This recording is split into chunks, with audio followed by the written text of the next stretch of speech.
мына бардығыбыз ел менен жолугушуп келдик. Маселелер аябай көп.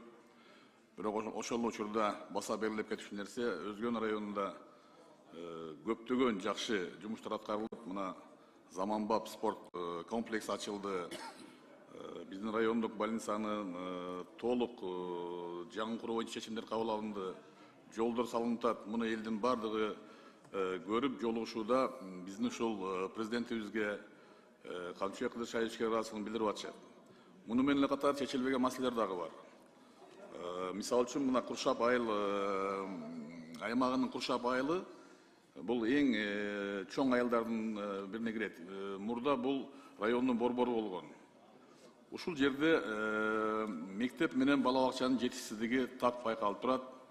Атайын бөлүнгөн жер бар. 3 гектарга жакын жерге чечимдер чыккан. Ошол жерге мектеп менен бала бакча салуу боюнча. Ушул жагын биздин министрлер кабинетинин төрагасы эске алып, мына 2026 жылдын бюджети келатат. Ошого киргизип беришсе.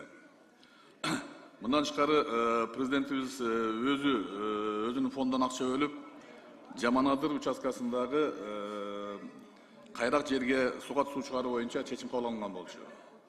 Анын биринчи этабы бүтүп 700 гектар жерге суу чыккан, калган ушул 750 гектар жерге суу чыгаруу боюнча маселе Айыл чарба министрлигинде мындай толук колго алынбай турат да. Алмаз Акунжанович, көңүл бурсаңыздар, мына проекттери бүткөн, муну эми быйыл эмес, ушул 26 жылдын бюджетине киргизип, жылдын башынан аракет кылышыбыз керек. Ошол суга түсүү керек маалда бул иштеп калса. Кийинки маселе мамлекеттик ипотекалык компания Кыргызстан боюнча, мамлекет боюнча чоң иштер болуп атат.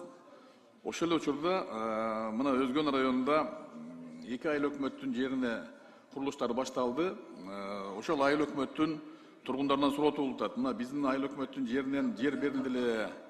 Биз кантип кезекке турабыз?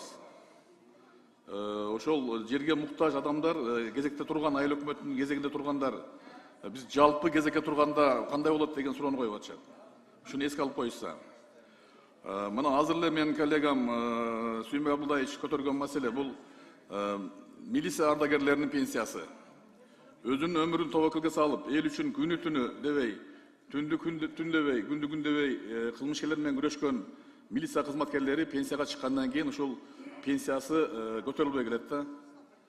Жыл сайын калган пенсиялерге мына 1 октябрдан көтөрүлүп атат. Ардагерлер мына генералыбыз канча жолу маселе көтөрдү. Ушуну дагы өкмөт колдоп берсе, быйыл чечилсе жакшы болмок ушул. Эске алып койсоңуздар, рахмат.